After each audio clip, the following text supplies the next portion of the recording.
when there's big decisions that need to be made, it seems like everybody looks for the scapegoat.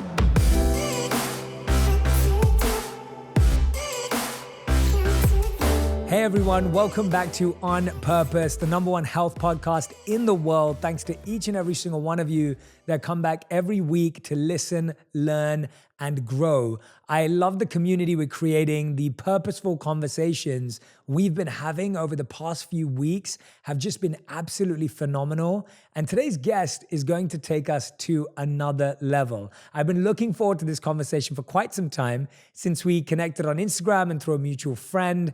And today I'm getting to hear about a story that I think a lot of us may know very little about, but has had such a big impact on our lives. Today's guest is the one and only Jeanie Buss, one of the most respected names in all of basketball. She's the controlling owner of the beloved NBA franchise, the LA Lakers. Jeanie started her stellar business career at a young age, learning from her father, who's widely considered to be the greatest owner in the history of the sport. She's also shown that she's unafraid to make big moves, and under her leadership, the Lakers won the 2020 NBA championship, their first championship since 2010. Please welcome to On Purpose, Jeanie. Jeanie, thank you so much for doing this. And Jay, thank you for all the inspiration that you provide, on an everyday basis, little gems that, sometimes just right when you really need to hear something, your voice is so inspiring and your messages are, well received and very appreciated. Well, that means the world coming from you. You inspire so many through the work that you do. And so if my work's touched you in any way, I feel extremely blessed and grateful. But I wanted to start off, first of all, by thanking you for the championship from last year and all the success. I always talk about this. There's very few teams that are known internationally. I was born and raised in London. And so the only two teams we ever really heard about were the Chicago Bulls and the LA Lakers. Those were the two biggest teams. I've been a Lakers fan since. And when I moved to LA only 2 years ago, I think I moved here at the same time LeBron came across. And I was thinking, this is great timing for me. And it was absolutely amazing to watch. But I saw that Adam Silver, the NBA commissioner, recently called you NBA royalty. What does that mean to you? How does that feel? I guess you could say I was born into this position. And so maybe that's how royalty fits into the equation, because I don't feel, that I'm privileged or, have just been given something without a lot of work. And, but, to have, Adam Silver say that about me, I think it's just because I've been around 40 years in this business. No, I completely agree with you. And that's what I want to dive in today. I think from what I know of you, what I've learned about you, you have so much depth and such a journey to share with us today.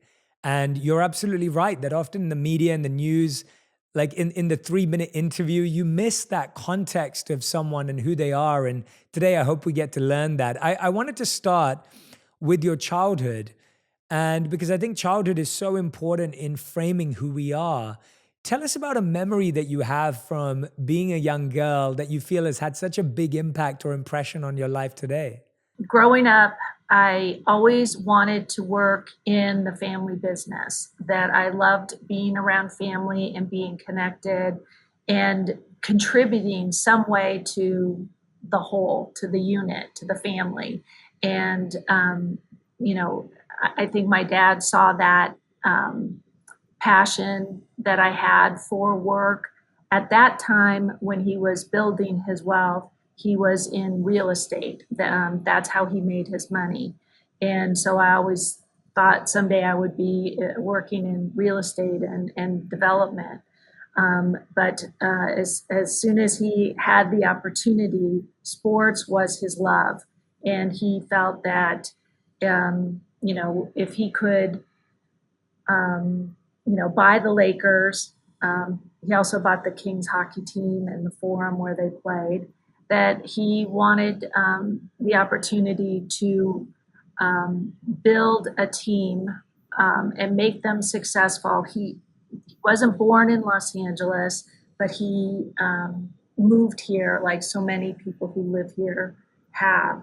And the city embraced him, and he loved the city, and he wanted to give back and do something that he felt was important. And he felt at that time there was such a bias for teams on the East Coast. We heard about the Boston Celtics and the New York Knicks and the Philadelphia 76ers that, he wanted to make the Lakers great. And that would be his love letter to the city of Los Angeles. And that's what he did. And in 1979, I was a high school senior, and he purchased the team, and our family business pivoted from real estate into sports and entertainment. And that's when I started to work. And I've loved it ever since. I never thought I would be sitting here today as the reigning, controlling owner of a championship team, but here we are. That's beautiful. What do you think was one of the biggest lessons or skills? You obviously have so much love for him and the work he did and the path he took. What was one of the biggest things you learned from him? And what do you think one of the biggest things you taught him that maybe you shared back with him? He taught me how to treat people, how important it was to give people respect no matter what their circumstance was. And, I still, to this day, I love hearing stories of people who met him along the way. And, he treated, the most powerful business tycoons the same way he treated the guys, pulling up his car at the valet. Always treated people with love and respect and kindness. And that was something that, I will continue to carry on. He instilled that value in me. I think when you ask me, what did I teach him, that no one's ever asked me that question before, I would say that he was always inspired by my sense of calm about myself, about learning, through different kinds of therapy, and just really kind of taking responsibility for me as a person and being disciplined. And I think sometimes he kind of said, you work too hard, take a weekend off, don't. So as my dad, I think he kind of got a kick out of how much I worked and how much I applied myself, and I think he appreciated that. Yeah, that's wonderful. I always think that teaching and learning is an exchange, isn't it? It's whoever it is, whether that person's your parent or your partner or your friend, it's always a two-way thing. And I'm sure he was so inspired by you and learned so much from you as well. So thank you for sharing that with us. I'm really glad that we went there. Now, I read that you obviously became general manager of the LA Strings at the age of 19. And I'm thinking to myself, wow, that's incredible. First of all, at that age, at that time to do that. Has there been a similar experience from that time that has felt very true today? Like, have you found some connection or parallel where you're like, oh, we went through that when I was 19 and I'm experiencing the same thing today? What are some of those leadership parallels that you're seeing in your journey? When my dad named me general manager of the LA Strings at the age of 19, I was like, oh, great. I've got a team to run. And team tennis consisted of 4 players, 2 men and 2 women that you drafted, and they played each kind of tennis, meaning women's singles, men's doubles, women's doubles, and mixed doubles, 5 sets. And the scoring was cumulative. So it was the brainchild of Billie Jean King, who's one of my mentors, because it was a way of men and women competing together where they equally contributed to the outcome of the match. And, that's the kind of thinking that she does about gender equality. And so appreciated it. So now I'm in charge. I go to my dad and I say, "Hey, Dad, I have to draft a team. Let's go over the draft and let's pick players." And he said, "I really want you to pick the team. I want you to know what it feels like to have success, and also if it doesn't work out, what it feels like to fail, so that you'll learn that lesson." And I was kind of taken aback by that, but he wanted me to either own the success or experience the failure, and that was such a gift because he wasn't going to try to put training wheels on me. He wanted me to take responsibility, to feel that position, and I so appreciated that. And luckily, in that first year, I drafted Martina Navratilova, and we won a championship that year. So I guess I got a taste for winning early on. But I really appreciated the faith that he had in me and that he empowered me. And when I look back and I think, wow, that he took a big risk because he really didn't know how things would turn out. But, there's people along the way who believe in you, and that changes your whole dynamic of how you envision yourself. And so, I learned that lesson of when people see you a certain way, that you can accept that and believe it yourself. Sometimes you're your own worst critic, and your own fears are what hold you back. And allow to be people's opinion of you to be reflected and accepted. Yeah, I love what you just said there. There were so many things that you said, and I hope everyone who's listening is taking notes right now, because there was a beautiful thing you said your father shared with you, which was he wanted you to own the success and experience the failure. And when you said that, I thought, wow, what a powerful lesson to allow someone to do and to learn to do, where we own our success, we celebrate it, we value it, we take responsibility for it, but that we experience our failure. And then what you just said there at the end, Jeanie, I feel you're so right that we live in a world today where everyone has an opinion about everyone and everything. And it can be really hard for our self-esteem because we already have an inner critic. And now on top of that, we have external critics. And that can become a really loud voice. You started leading so early on. What was one of the first times you experienced that, far before where you are now, where you started to realize that your relationship with yourself had to be a priority? I truly believe that, and you said it so well. That I've been inspired by so many great leaders. Billie Jean King, David Stern, Phil Jackson.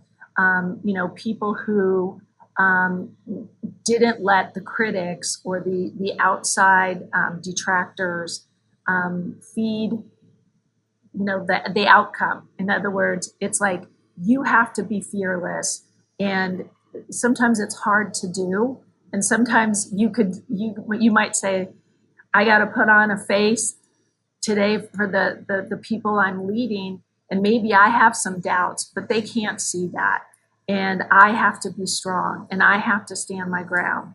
And I guess I learned that because, believe me, I had many failures along the way on my path, and I'm sure I'll have more coming up in my future. That's just part of being a leader, and not being afraid to stand up for what you believe in, but you have to know what direction you're going, because if your doubts might be about which decision you're making, and you can't be a leader like standing on two different sides of the fence. You have to be decisive, and you have to believe and stand for what your values are. And I feel like I'm a values oriented leader, that my values dictate my decisions.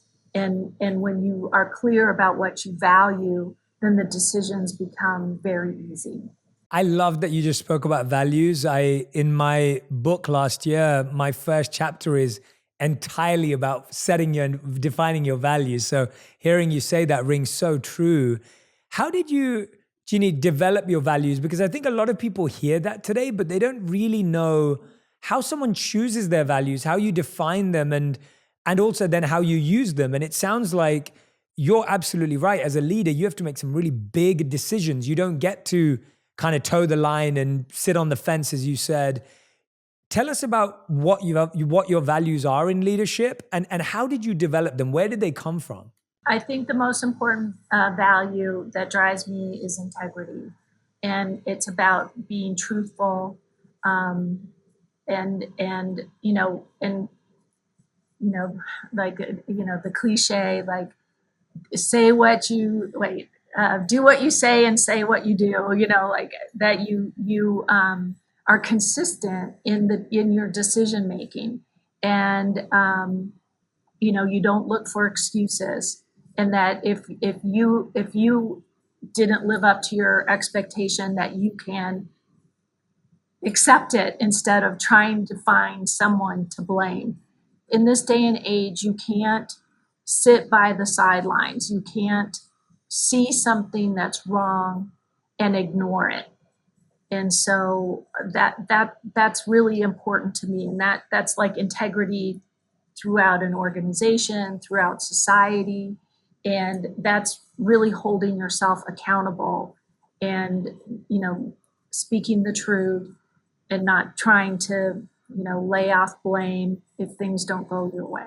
Such a powerful quality, such a hard thing to truly like embody every day. And it takes work. I'm sure it takes work to even practice that on a daily basis, and the amount of attention it takes. Well, I think we all continue to evolve. And that's why like what you bring to the world is so valuable, because you help people learn about themselves and continue to evolve. And just from all the social unrest that we experienced this past year, and I had to make a decision. I posted on my social media a letter, a horribly, and I get a lot of them, unfortunately, but it was a letter using words that disgust me, and I decided to post it on my social media with the words blacked out so that it didn't offend anybody. But I did that because I wanted my white friends to see that racism exists in this world, and that we can't turn a blind eye anymore. And living that with that example, and whatever I can do, I'm willing to do, because I think it's important. And I think that so many people just, if it doesn't affect me, then what do I care? Well, if it affects one person, then it affects us all. Like, we have to realize that we're all part of a community, and that if there's unfairness, then we're not living up to what we can truly be as human beings. I'm so glad you raised that, and I'm so glad you shared that. And I saw you post that letter, and if anyone hasn't seen it, first of all, I highly recommend you follow Jeannie on Instagram, but then go and see that piece too, because I felt, and I love sports, I consume a lot of sport, but I felt that the NBA and the Lakers did a phenomenal job of standing up with integrity as activists through the sport. I really felt that. I mean, when you're consuming this sport, you could see the NBA had taken a really clear stance. And then, of course, the Lakers had taken such a clear stance. And that's not an easy decision. And it's a big decision. But as you said, it came from a powerful place. Why do you think? It's really interesting, because what you just said, it's like, a lot of people can say, well, yeah, it's not our space. It doesn't affect me. Why did you and the Lakers feel it was so important to be a part of that messaging, in the sense where you felt we feel this is going to have an impact. Were you thinking about younger viewers? Were you thinking about all viewers? Like, where was your mindset when you're making a decision like that? Well, and when I talked about my dad, and what I learned from him and the values that he instilled in me, and the respect for human beings that he had, no matter what their circumstance was, that's, this is just, the next step. This is what, the Lakers are, champions of the NBA and a well-known brand around the world. But we also belong to a community, and there are people in our community that are suffering. And if there are people who are suffering, then what can we do? And we can stand up for what we feel is right. And I don't think of myself or our organization as activists. I think we're just illuminating what needs to be known and what needs to be seen.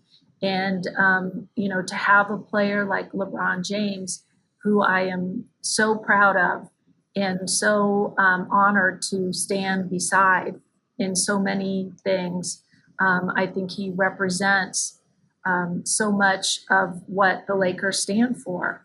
He is our leader. He has, led us back to the top of the NBA. And, and when we lost our beloved Kobe and Gianna Bryant, he was there to lead us through the darkness and the pain, and, brought Laker Nation together so that we could mourn our favorite son, Kobe Bryant. Mm.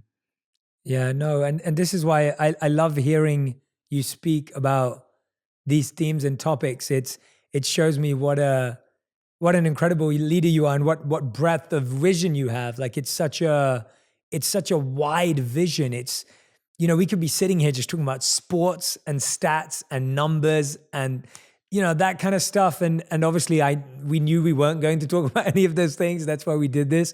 But I love hearing that, because I think anyone who's listening or watching right now can see that becoming a leader of an organization in an industry doesn't stop you from illuminating on things that are meaningful to you. It doesn't stop you from being who you are and caring for people. I think often we feel that when you become a leader, you have to kind of toe the line and be really specific, and then you can't go out of your area. But what you said there beautifully is you don't see yourself as an activist. You see yourself as illuminating things that are important to your community.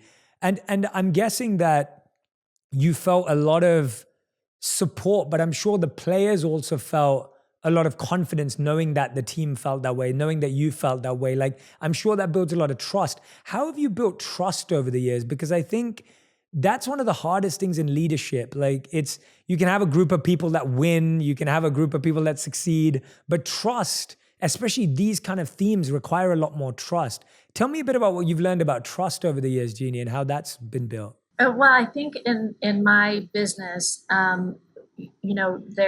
there's a lot of ego involved, and when there's big decisions that need to be made, it seems like everybody, looks for the scapegoat, and unfortunately, the media can be complicit in hosting, a reporting on an unnamed source.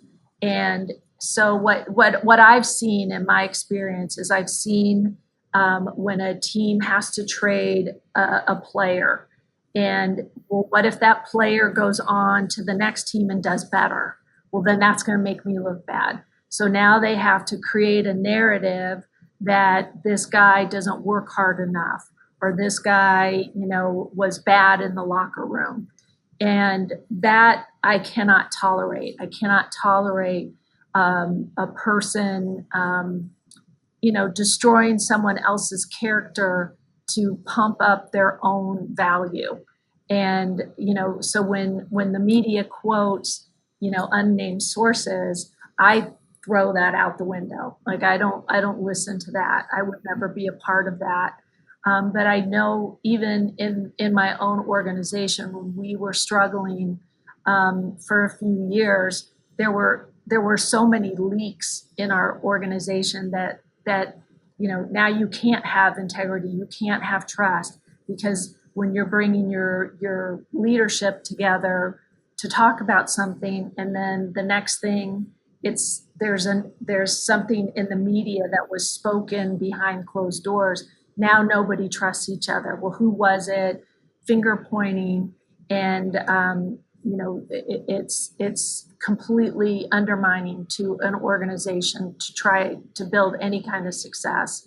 So we have extinguished the leaks. We have built a level of trust, and now we don't have that.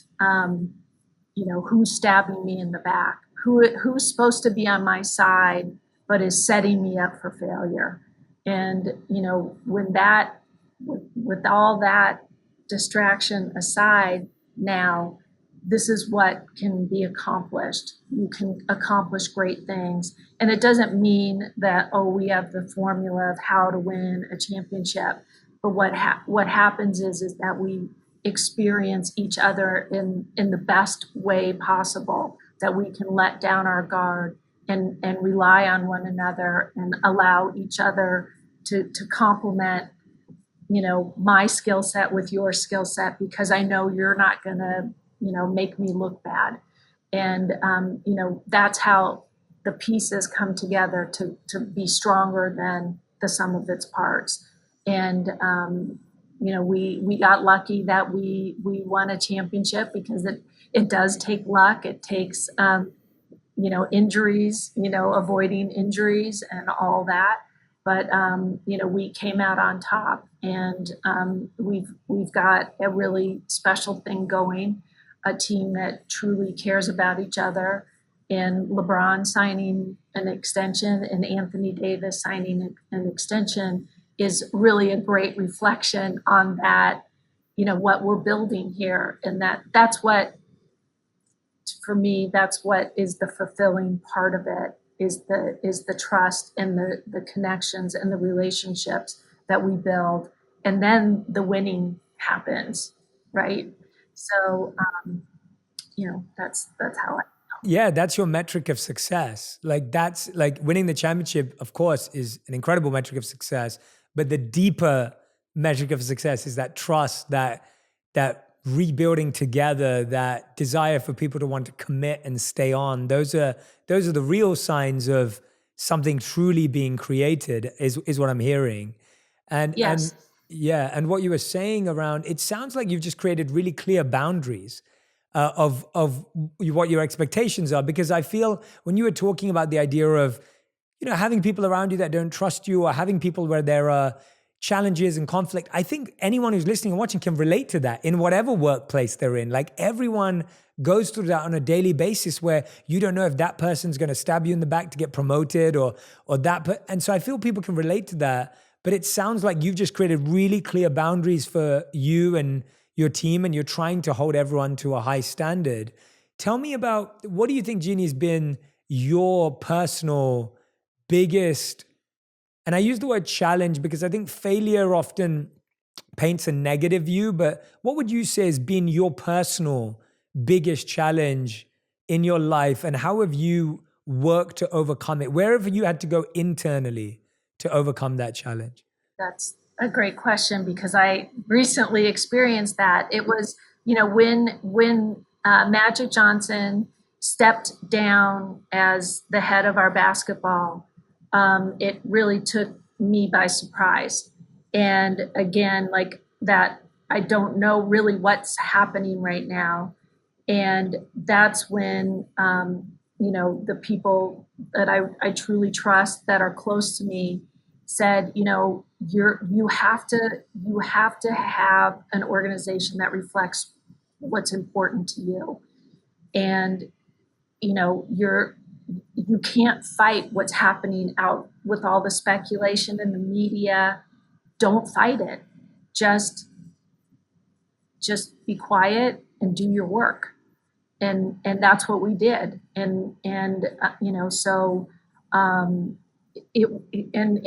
was the hardest thing I ever did, was, reading horrible things about me or other people I work with. And, your first instinct is to punch back. You want to get, you know, tell people to shut up so, but you know what, for as much as they know, they're reacting to what they see. So you have to let people own their opinion, but you know what the truth is. And so I had to just keep my mouth shut and not react to the negative and do the work. And that's what we did. And again, we were the fortunate winners of the championship, which is always the goal. But really, what I learned was that I could trust the people that I'm surrounded with, and that was always what was important to me to have. Was that trust that I give, that I would get back. And it's such a pleasure to work with the people that I work with now.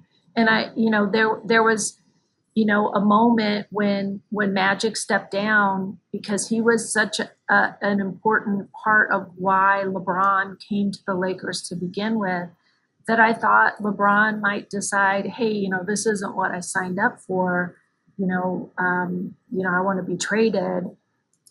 He didn't do that. Instead, he knew what the truth was. He knew that the organization was well run. He believed in what we were doing. He believed in me, and that was such a turning point. I can't imagine the levels of uncertainty when something like that happens, like the level of uncertainty and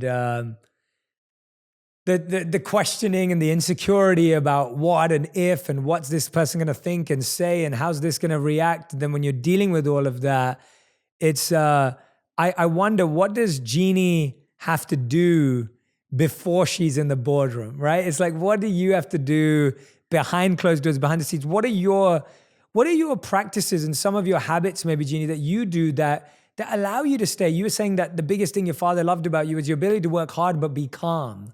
And he liked your calming presence. And even today, I feel such a, you have, and I've seen interviews with you before, I've seen you celebrate, and I've watched you many times, but you have this beautiful calming energy about you, even through this screen.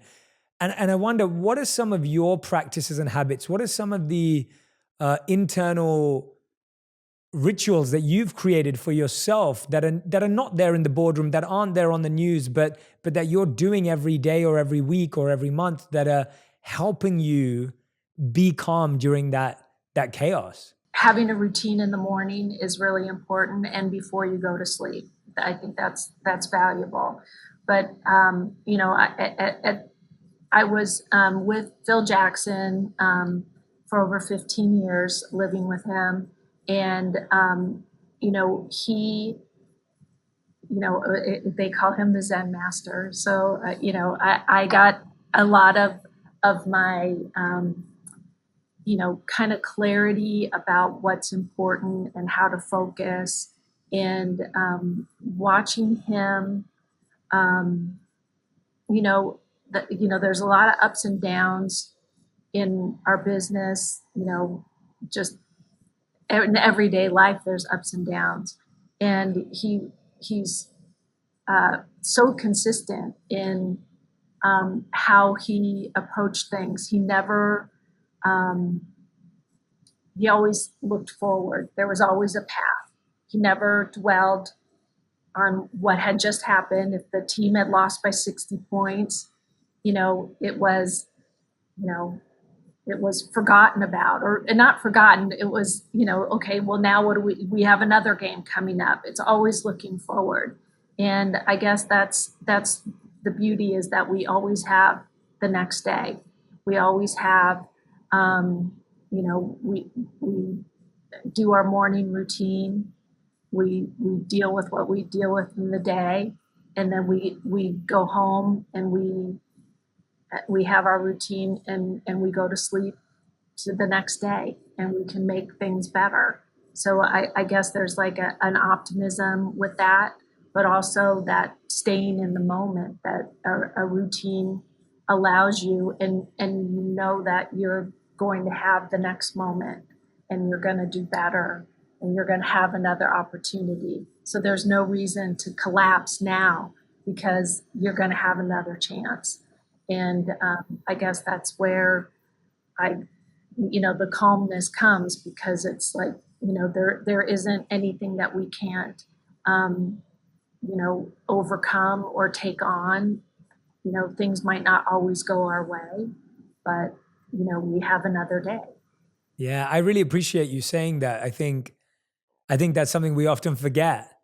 That we often forget that there's another opportunity. You can take another shot. You can try again. You can rebuild. You can recreate. You can change this. You can adapt. And sometimes we live too in the moment where we're just like, oh no, this is all there is.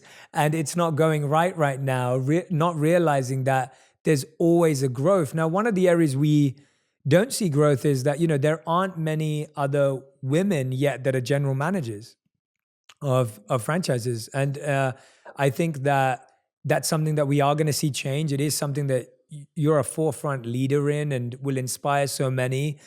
Do you ever feel though that, and this is an honest question, do you ever find that lonely, or do you find that inspiring? Like, how do you see that? Do you see that as like, oh, no one understands me and no one can relate to me because there's not many of us? And as you said, you've had such amazing mentors in that space who've also felt that loneliness or inspiration. How do you process that?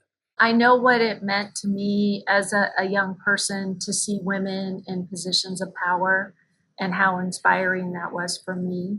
So, in the last 40 years, I've seen a lot of change in women having powerful positions in all areas of sports and entertainment. It's just, my advice to young women is to follow your passion, and that will lead you to where you want to be. If you feel that being a woman, it's such a competitive business that if somebody wants to get an edge on you, and they think that if they can push your buttons because you're a woman, because you might think you're less than they are, than a man, then they've found your button. They found a way to get to you. So I can tell you that gender doesn't matter. It's people are what matter. Talent is what matters, and that's what will take you to where you want to go. How much have you engaged with, Jeanie, with whether it's therapy or mindfulness in your own practice, in your own life? Like, how much of that has been useful to you because of the extreme pressure you've had to handle throughout? Has that been a tool that you've reached into your toolkit that has been powerful for you? Absolutely. I think therapy has been a huge benefit for me. I even had the experience of going through group therapy, which was really, really valuable. And I think there are so many opportunities for people now. Before it was like, I think therapy was something that people kept quiet or didn't talk about. But I think the more we can shine a light on it and show how valuable a tool it is about learning about yourself. In group therapy, one of the things that I learned was it was a co-ed group, probably about 10 or 12 people, I forget. And these are people you knew or people you didn't know? No, didn't know. Oh, wow. Just like around the same age, experience. I was going through my divorce. So a co-ed group was good for me. And, people just dealing with everyday problems and finding a place where they could discuss it. Well, there was one guy that no matter what, I couldn't connect with him. Like everything I said, he made a face at. He just didn't like anything, and I knew I was coming to a point where I was going to have to confront him and ask him what is it about me that you don't like? Because it was driving me crazy. It was haunting my dreams. Like, like I could always find common ground with people. And, I finally, got up the courage to say to him, like, I just get the feeling you don't like me no matter what I say or what I do, or, can you tell me about that? And he said, oh, it's not you. It's just that you look like someone that I went to high school with that I asked out and she didn't go out with me. And like, he was kind of surprised that he didn't realize that he had an attitude towards me, not for anything that I did, just because I reminded him of somebody he had a situation with. And that just like, I was like, oh wow, it's like the whole world doesn't revolve around me. It's not always me that's the problem, right? And so you kind of opened my eyes to like, sometimes people aren't going to like you, and it has nothing to do with you, and you can't spend all your time worrying about making sure everybody does like you, because it may just not happen. That's such a good story. I love that. Thank you for sharing that. That's such a good story. Yeah, it's such a truth not to take things personally and not to make everything about you, and what you just finished with, that even if you did everything right, not everyone's going to like you, and that's just not possible. And that addiction we have to hoping that every person we meet loves us, giving that up allows us to receive love from the people who do love us and love the people who do love us in our lives. It really frees up so much mental space, because otherwise we're just pursuing this one person or two people that we want to impress, and we want them to think we're amazing. And it can be a whole life can be wasted doing that. I was going to ask you the same question that I asked you earlier about your father, and you've mentioned LeBron a few times. What's something that LeBron's taught you, and what do you think you've taught LeBron? I wish I could teach LeBron something. Off the court, or on the court, or on the court. He is,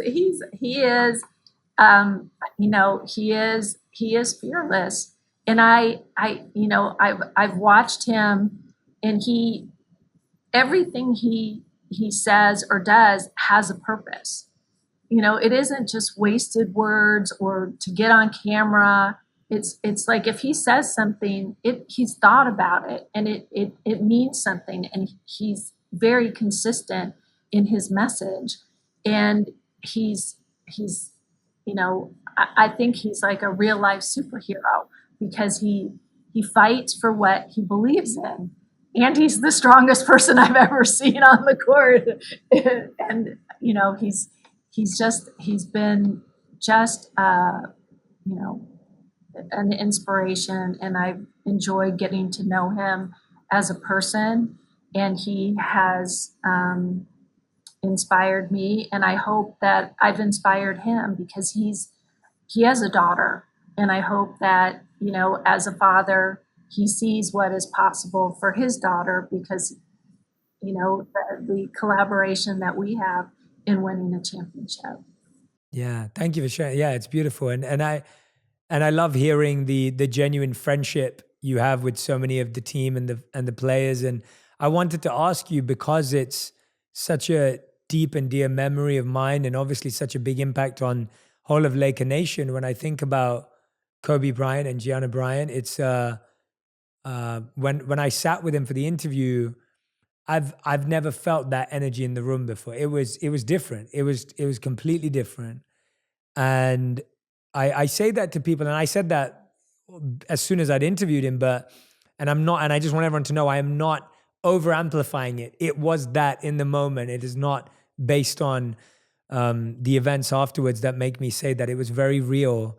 What was one of your memories with him that you think people may not be aware of, or something he shared with you, or a moment you guys shared that you think really embodies just who he was and how important his legacy and message is? You have to remember, like, we met Kobe when he was 17, and he grew into this, he evolved into this great man, this great leader. And he learned so much about himself through basketball, and his lovely Oscar-winning film, Dear Basketball, where he talks about that love and what experience he had. And you know, um, he I guess the story I would share is when he had made the decision to retire from the game. And at that time, I didn't oversee any of the basketball, but I obviously ran the business side of the team. And Kobe asked to meet with me privately, and he had never done that before. And it was unusual because I didn't run the basketball side. I mean, obviously I knew Kobe, but that was my first meeting that he asked for.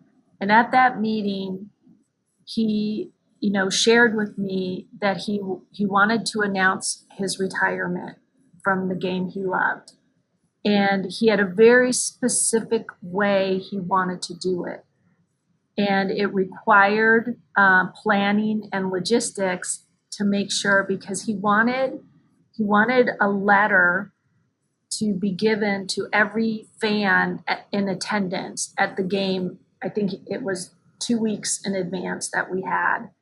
And he wanted, nobody would know anything that he was going to make this announcement until he made it. There was no leaks, there was nothing. And I knew who I could trust in the organization to execute this, that it wouldn't get out, and that the announcement would be on his terms. And that's when I think he knew that I was there in his corner for him.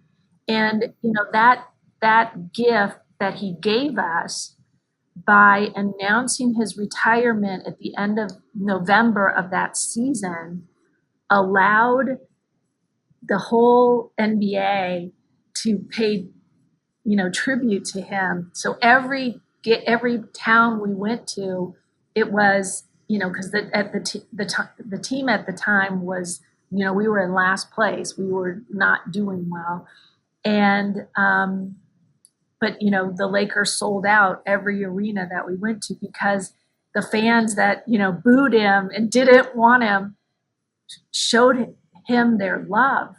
And I think he was so moved by that. Like, I don't think he even he saw that coming, but he gave all of us such a gift because he shared with us something so personal and allowed us to show him our love.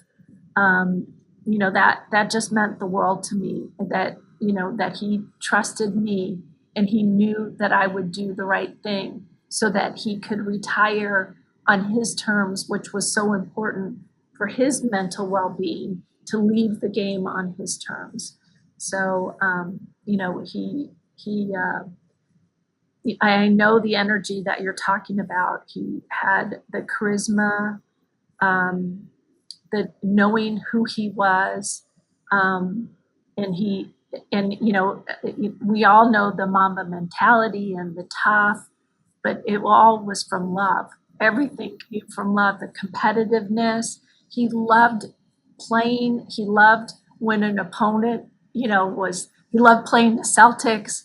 It was all love. That wasn't anger, and that determination just was who he was. Like, he wanted everybody to challenge him because it brought out the best in him, and that was such a beautiful part about him, was appreciating the journey and appreciating the game and appreciating the opponents that were willing to lace him up and take him on and try to stop him from scoring 81 points.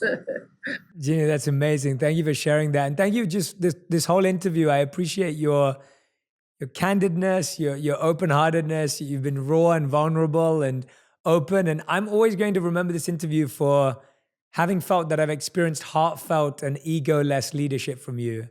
And I really appreciate that. Like, I think that's very rare today. And often we think that that doesn't exist. And even the mentors you mentioned or the people in your life you mentioned, it's amazing to see that the people that have risen to the top have all had that in common. They were fighting for something greater than themselves. They were working for a purpose higher than themselves. And that it was all heartfelt and it was egoless and fearless. And so I want to thank you for your time. We end every interview with a fast five. This means these questions have to be one word or one sentence answers. So these are your fast five, Jeanie. Last 5 minutes. You've been so generous with your time. You usually do short interviews. You gave us a whole hour, which I really value. But these are your fast five. So Jeanie, what's the best piece of advice you've ever received? Tell the truth, face the cameras, just own it. Amazing. And what's the worst advice you've ever received? I don't have a good answer for you. I'm sorry. No, that's fine. You just don't remember it. Right. Yeah, you don't remember it. That's fine. I would say the third question is, what's been the biggest surprise in your career? What's been the biggest moment where you felt an element of surprise? Winning that championship. My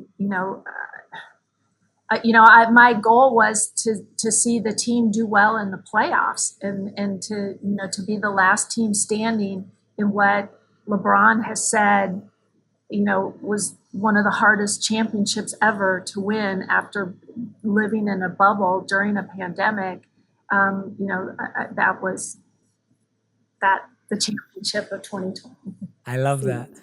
Question number 4, what's something that you're so confident about, but other people may disagree with, or they may not understand yet, but what's something you're so sure about? You got to have passion. You got to have passion. That's what will attract people to you. That's it. You have to find what inspires you and be authentic about it. You can't create that. Great answer. All right. 5th and final question for you is, if you could create one law that everyone in the world had to follow, what would it be? No lying. Just I can't stand liars. I can't stand hypocrisy and stop lying. Tell the truth. Own the truth. It'll set you free.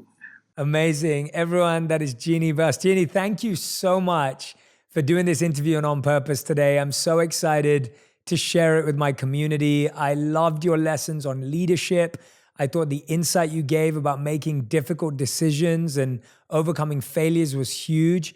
And it's so wonderful to get to know you on a deeper level. And I hope everyone's felt that today, to hear your heart, to see your tenacity and relentless desire for success and growth, but also balanced with this idea of doing it with integrity and love. I think that's such a beautiful tapestry and message you're creating with your life. And I hope everyone takes a moment to get to know you at that level, because I think when we look at what we see in news and little clips and everything, you don't really understand a human. So thank you for allowing us to spend this much time with you. Well, Jay, I'm a fan. I count myself as one of your listeners, and I look forward to meeting you in person and hopefully hosting you at a Lakers game if we're ever allowed to get back to Staples Center and play with fans. I really appreciate what you do. Keep up the good message.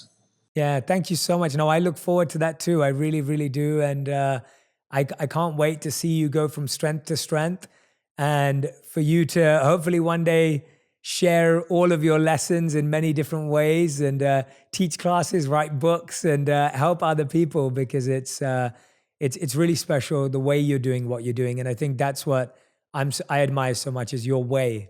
And that's what we need more of. So thank you so much, Jeanie, from the bottom of my heart. Everyone who's listening and watching, please share on Instagram, on Twitter, on Facebook, whatever you're learning from this conversation.